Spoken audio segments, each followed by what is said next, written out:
Growing up, I used to live with my grandmother. We lived in a rural area, pretty far from the nearest town. I used to go to bed early, but my grandmother would stay a little longer downstairs. One night, my grandmother was watching TV when she started hearing a knock at the door.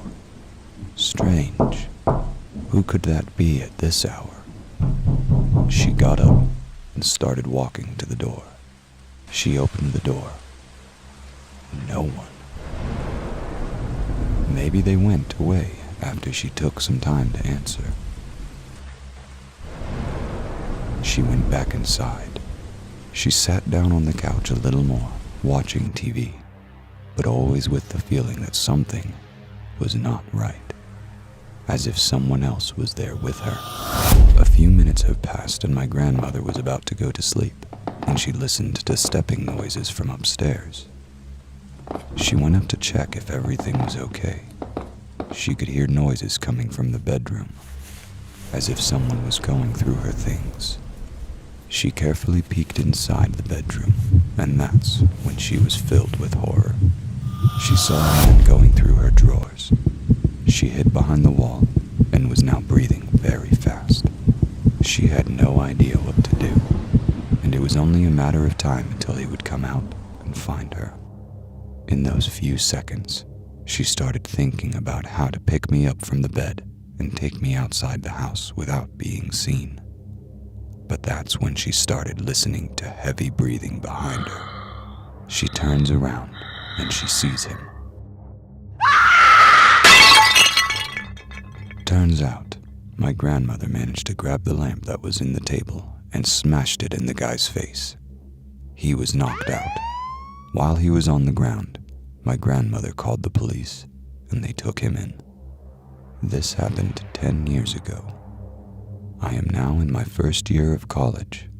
My grandmother still lives in the same house. Although I don't have the same contact with her anymore, sometimes we still speak about this night and how it would be different if she hadn't the courage to react the way she did.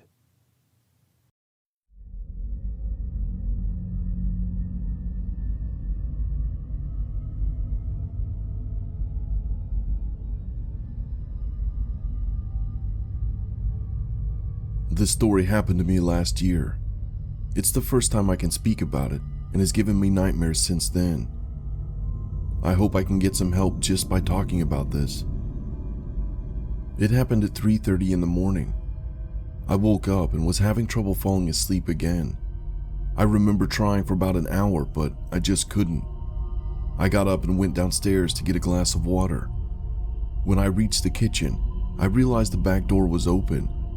I was confused because I didn't remember leaving it unlocked. I tried remembering if I had opened it before going to bed, but I couldn't figure it out. So I just closed it and went back to bed.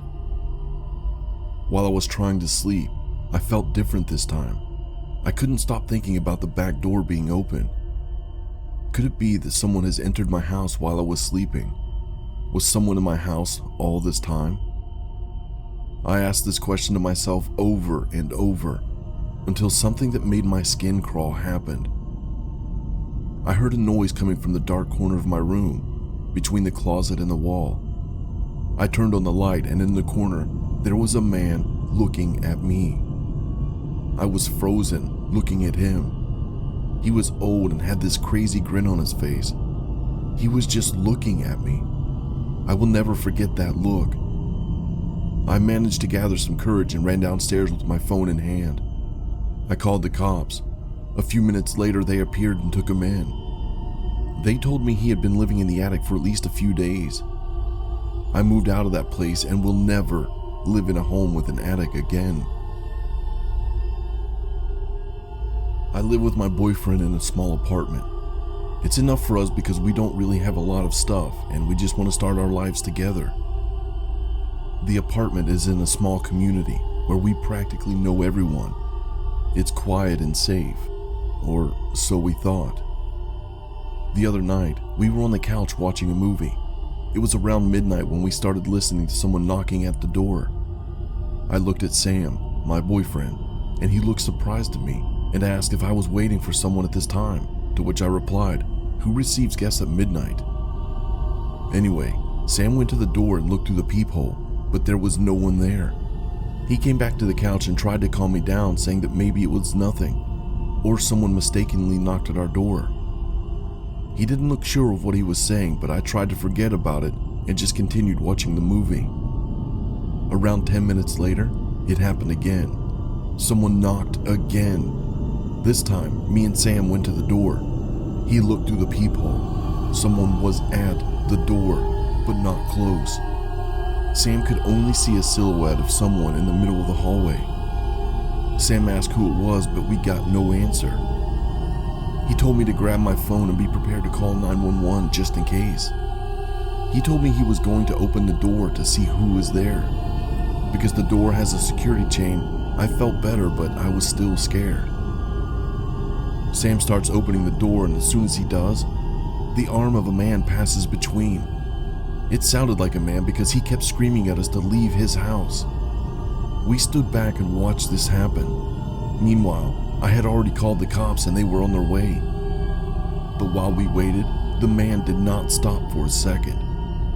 I saw his eye in between the door while he was swinging his arm. Those were the eyes of a psycho. Who knows what he was going to do to us? Cops came and took him away. I couldn't sleep that night, and Sam and I considered leaving the house, but we put everything into this place, so we have no choice. I hope I never see that man again.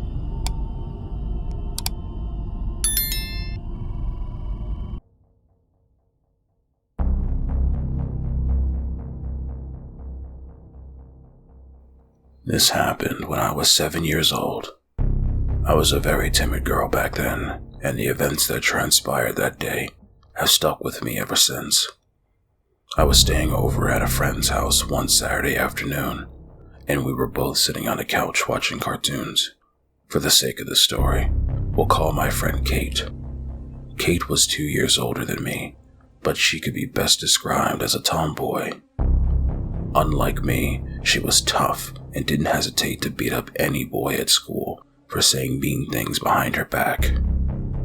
At times, I had a tendency to do whatever Kate told me to, even if I didn't want to do it. Anyway, after watching cartoons for a while, I got hungry, so I left the couch and went into the kitchen to grab a snack. The kitchen was small and had a door which led straight to the backyard, and below it was a little doggy door. Kate no longer had a dog, but the door wasn't removed for some reason. As soon as I stepped into the kitchen doorway, my eyes zeroed in on the doggy door and I froze. To my absolute horror, a grown man with long brown hair was poking his head inside, just the top of his head as he was looking up at the doorknob, probably trying to see if he could reach it. I quickly and quietly ran around the corner to hide. Thankfully, he didn't see me, as he was much too busy trying to squeeze his arm through the door. Kate's parents were out shopping at the time, so we were both home alone with this guy trying to break in. And it was here that I made my first mistake. Instead of calling the police, I ran back into the living room where Kate was and told her about the man. She thought I was joking, so I grabbed her by the hand and pulled her off the couch, then led her back into the kitchen so she can see the man for herself. Sure enough, he was still there. His face was still obscured, as he was looking up at the doorknob, but this time, he had his whole arm inside the doggy door and tried reaching for the knob. Kate let out a soft whimper before quickly pulling her hand over her mouth. It was the first time I saw her look so scared, but when she looked back at me, her fear seemingly went away. She then placed a reassuring hand on my shoulder and put her finger on her lips to keep me quiet. "Don't worry, we're gonna teach that creep a lesson he won't ever forget," she said with a smug grin. I wasn't sure what she was planning. We were two scrawny little girls dressed in tank tops and shorts. Not exactly the picture of intimidation, but like an idiot, I agreed to go along with whatever she was up to.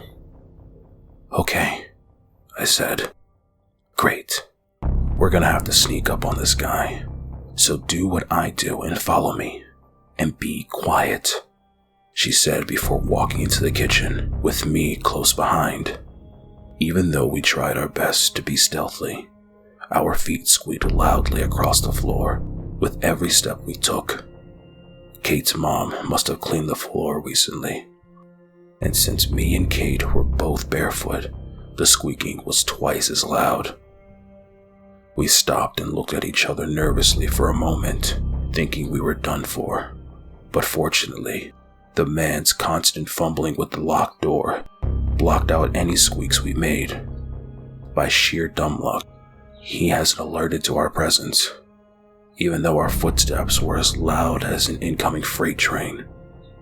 My heart raced as we continued walking forward, getting closer and closer to the intruder.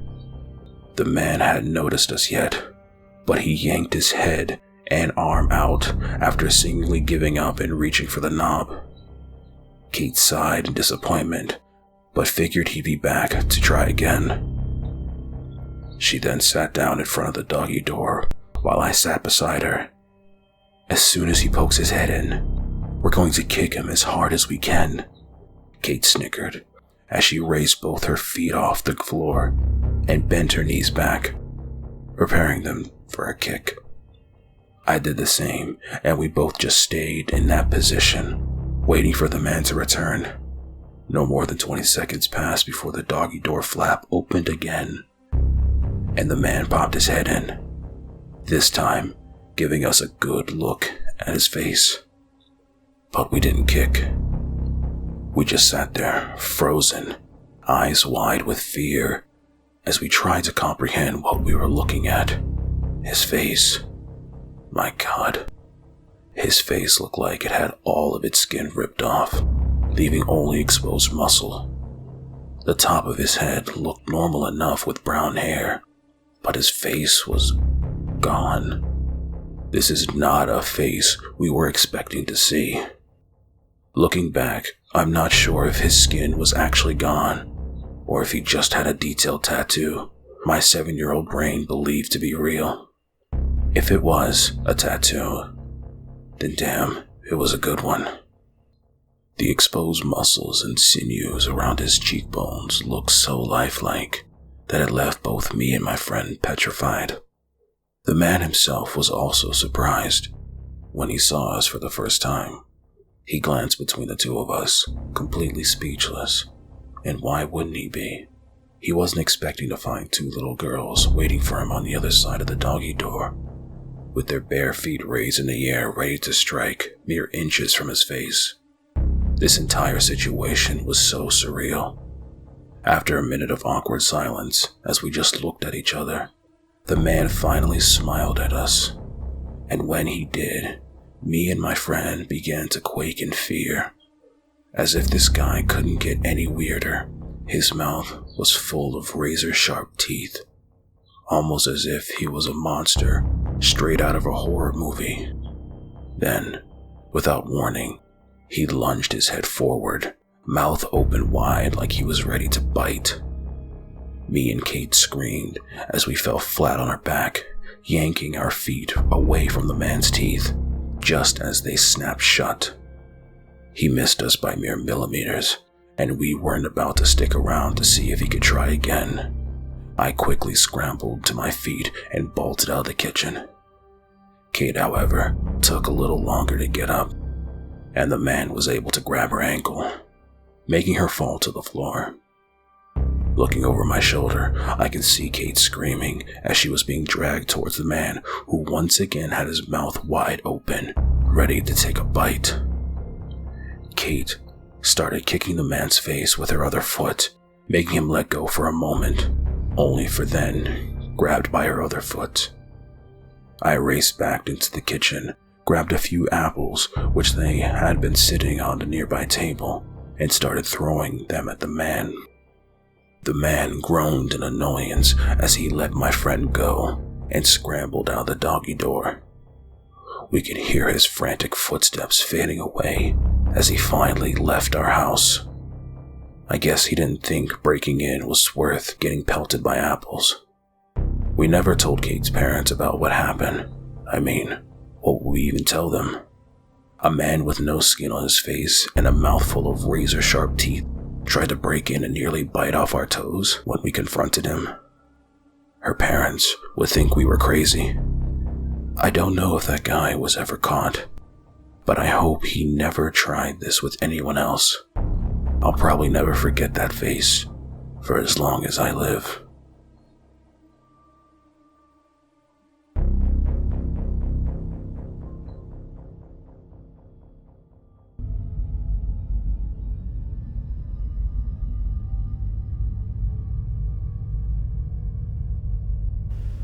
I was staying over at my aunt and uncle's house for a few weeks during summer break from college. Even though my cousins were a lot younger than I was, it was actually fun hanging out with them. Since I lived in the city, we didn't really see each other much. Plus, it was my first time staying over at the new house the family had just bought. It was a pretty nice house, but the area was kind of secluded. The house was surrounded by trees, and the unfenced backyard would stretch all the way into the tree line of the forest.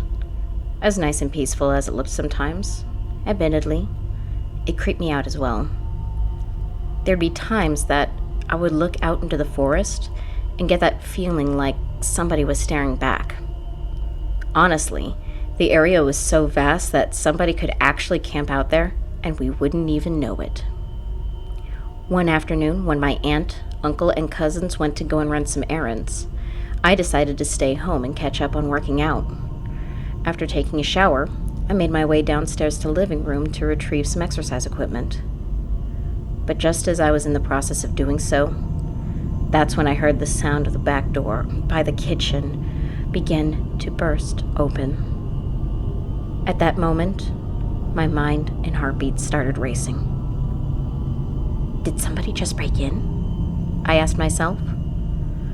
A part of me was so shocked that I must have been in denial, because I thought that there was a possibility that maybe it was just the wind. Also, the family had a large Rottweiler who was kept outside.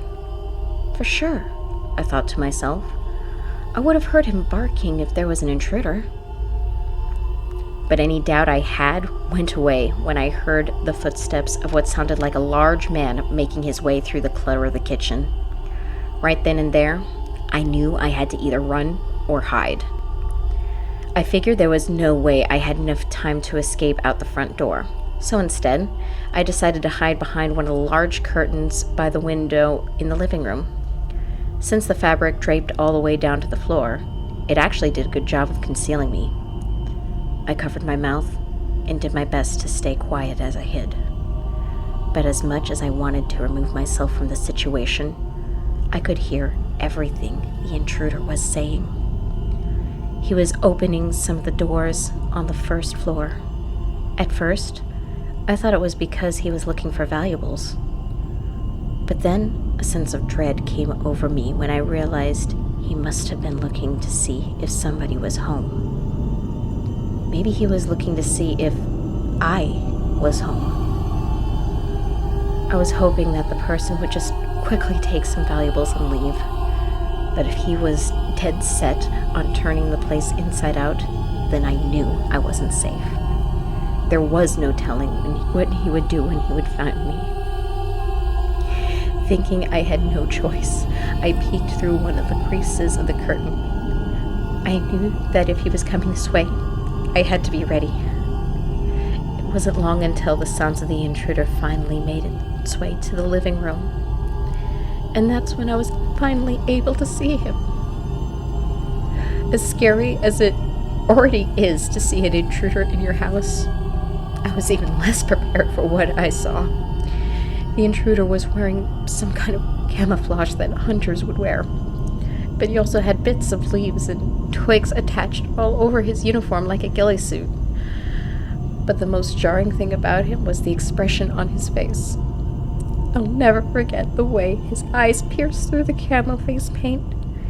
He was breathing so hard with a look of intense focus, like he was determined to find something or somebody. even though I wanted to, it took everything I had not to scream at that moment. After taking a few seconds to scan over the living room, he, surprisingly, moved on. He quickly shot up the flight of stairs and went to look about the next floor. That's when I started to debate with myself about what I was going to do next.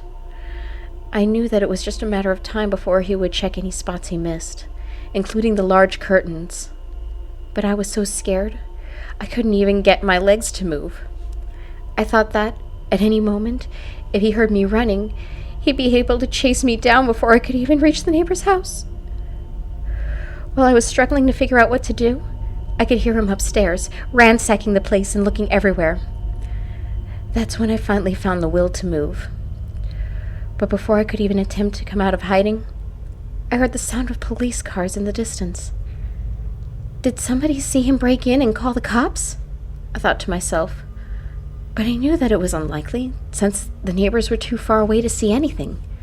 Regardless, I was just happy to hear the sirens. The intruder must have heard them as well, since the next thing I knew, I saw him running down the stairs and fleeing towards the back of the house. Eventually, I would hear him running away outside. I was relieved that he was finally gone, but that feeling wouldn't last long when the sound of the sirens eventually disappeared into the distance. That's when I realized that the cops weren't actually heading towards our house. They were apparently responding to a totally different incident on the other side of town. The sense of relief that I had quickly changed back into a sense of dread. I knew that if the intruder realized the same thing, that there was a good chance that he'd be coming back. Thinking it was now or never, I came out of my hiding spot. I quickly put on a pair of shoes and bolted out of the front door. I ran in the direction of a neighbor's house as fast as I could. During the whole time I was running, I was scared that, at any moment, the intruder would pop out from behind the tree and grab me.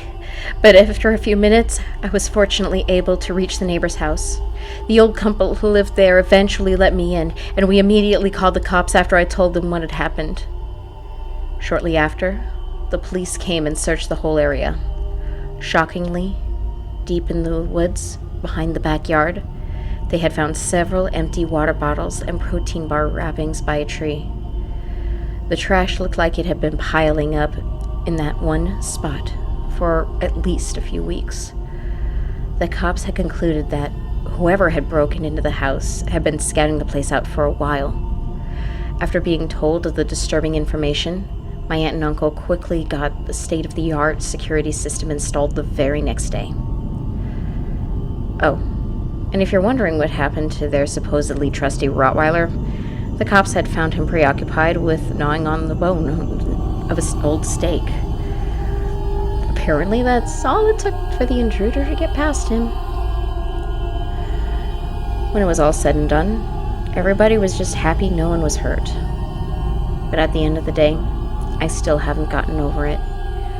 I'm still going through therapy, and I haven't left the city since. Looking back, it's just so creepy to think that all those times that I've been staring into the woods and gotten that feeling that somebody out there was watching us, it was actually because somebody actually was.